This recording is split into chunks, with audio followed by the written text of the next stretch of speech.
दोस्तों, प्रधानमंत्री जी के मन की बात कार्यक्रम को देखते देखते अचानक दिमाग में एक प्रश्न आया कि जनता से संवाद के लिए मन की बात क्यों चुनी, मन को क्यों साधन चुना, राज क्या है इसमें। भाई, संवाद के और भी तरीके हो सकते थे।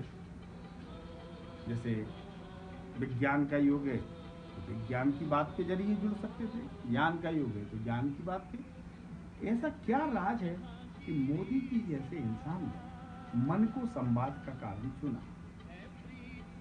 जाहिर है, जब जिज्ञासा बढ़ती है तो इंसान कहीं समाधान तलाशता है और वो समाधान तलाशने में धर्मशास्त्रों तक पहुंचा और वहां पाया कि सती तौर पर देखें तो मन की ताकत प्रतीत नहीं होती, महसूस नहीं होती, सिर्फ शारीरिक ताकत दिखती है।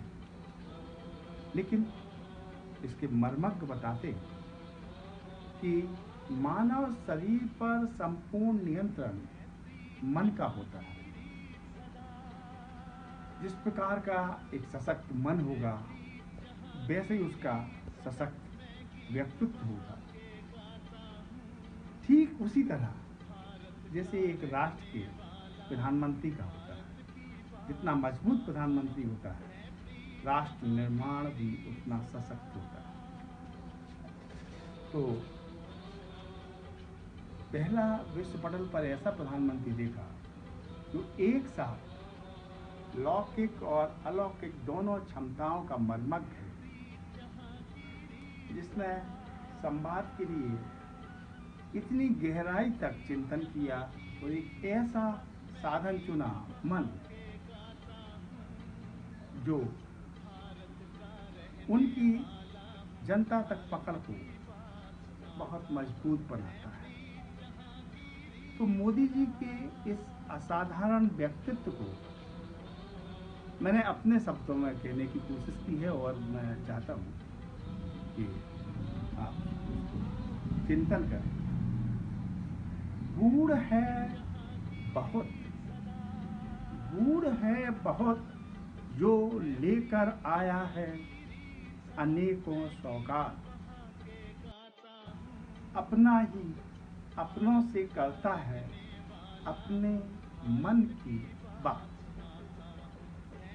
सोच गहरी रखता है जो विज्ञान। मैं मोदी जी के व्यक्तित्व की जो विशेषताएं हैं, उनकी गहराई है सब विषयों पे, उसकी बात कर रहा हूं कि सोच गहरी रखता है जो विज्ञान में।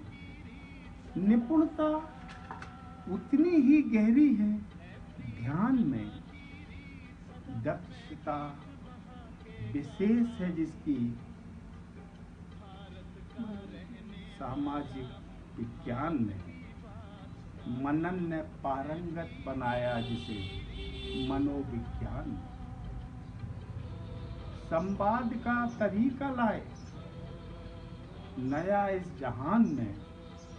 देशवासियों से मन की बात, देशवासियों से मन की बात शुरू की हिंदुस्तान में।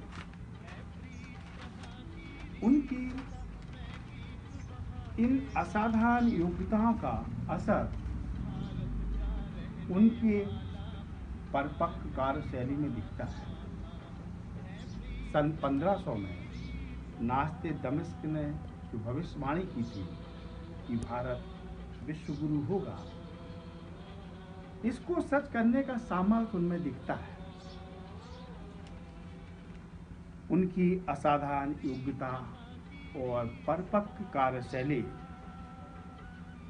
भारतीय मानस के मन में यह विश्वास दिला रही है कि सन 1500 में नास्ते दमिश्क की भविष्यवाणी सच होगी। उनकी कार्यशैली को मैं अपने शब्दों में व्यक्त करने की कोशिश कर रहा हूँ। नहीं आपदाओं को हम स्वयं बुलाने जाते हैं, नहीं आपदाओं को हम स्वयं बुलाने जाते हैं, पर वे आ ही जाए, पर वे आ ही जाए। तो धैर्य परम अपनाते। नीति नई चुनकर हम हर बार सफलता पाते हैं। और विश्व पटल